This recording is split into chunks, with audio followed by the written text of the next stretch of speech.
வணக்கம் friends, welcome to Vidya's cooking channel. இன்றைக்கி உங்களுக்கு ஒரு ரொம்ப சூப்பரான ஒரு டிஃபன் ஐட்டம் வாழைப்பழம் போண்டா ரெசிபி செஞ்சு காமிக்க போகிறேன். இதுக்கு தேவையான பொருட்கள் செய்முறை பார்க்கலாம்.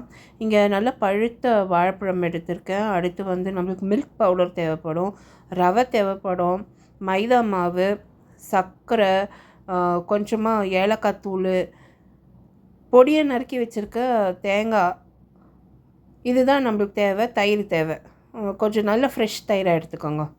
இப்போ கொஞ்சம் பேக்கிங் பவுடரு, பேக்கிங் சோடா. வீட்டில் சோடா உப்பு இருந்தாக்கா இட்லி சோடா உப்பு அது யூஸ் பண்ணுங்கள். பேக்கிங் பவுடர் இல்லை சோடா, பேக்கிங் சோடா இல்லைன்னா சோடா உப்பு யூஸ் பண்ணுங்கள்.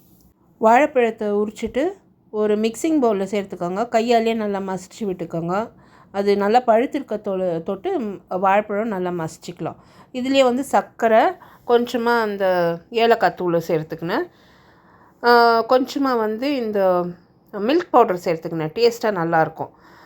ரவை சேர்த்துக்கினேன், கொஞ்சம் உப்பு சேர்த்துக்கினேன், தயிர் சேர்த்து நல்லா அடித்து இது ஒரு பக்கம் வச்சிடுங்க ஒரு கொஞ்சம் நேரத்துக்கு. அதுக்கப்புறம் நம்ம மைதா, இந்த கொஞ்சமாக சோடா, பேக்கிங் பவுடரு, தேங்காய் சேர்த்துக்கிறேன். எதுக்கு கொஞ்சம் நேரம் வைக்கணுன்னா அந்த சர்க்கரை எல்லாம் கரையும். ஸோ அப்புறமா நம்ம மைதா போட்டு கலந்து போண்டா சுட்டோம்னா நல்லா வரும். இப்போ மைதா, இந்த தேங்காய் எல்லாம், சோடா உப்பெல்லாம் போட்டுட்டு நல்லா கலந்துட்டு ஒரு 5 நிமிஷம் மூடி வைங்க. நல்லா ஊறட்டும். அதுக்குள்ளே நம்ம எண்ணெய் நல்லா காய்ச்சிக்கலாம். எண்ணெய் நல்லா காஞ்சதும் போண்டா சுடுறதுக்கு ஈஸியாக இருக்கும். கையில் கொஞ்சமாக மாவு அள்ளிட்டு கிள்ளி எண்ணெயில் சேர்த்துடுங்க. சேர்த்திங்கன்னா நல்லா ரவுண்டாக உப்பி பெருசாக போண்டா உப்பி வரும். அது நீங்கள் திருப்பவே தேவையில்லை, தானாகவே திரும்பி அது நல்லா ஃப்ரை ஆகும். அவ்வளோ நல்லாயிருக்கும். ஸோ ஸ்லோவில் வச்சு ஃப்ரை பண்ணுங்க. நல்லா உப்பி வரும். போண்டா நல்லா உப்பி வந்ததும் 2 பக்கம் ஸ்லோவில் ஃப்ரை பண்ணி நல்லா திருப்பி விட்டு ஃப்ரை பண்ணுங்க. ஒரு 5லேருந்து 10 நிமிஷத்துக்குள்ளே ஸ்லோ ஃப்ளேமில் வச்சு நீங்கள் ஃப்ரை பண்ணிங்கன்னா நல்லா வெந்துடும். இப்போ பார்த்திங்கன்னா நல்லா உப்பி நல்லா வந்திருக்கு. நல்லா கோல்டன் கலரில் வந்ததும் எண்ணெயிலேருந்து எடுத்து நம்ம சர்வ் பண்ண வேண்டியதான்.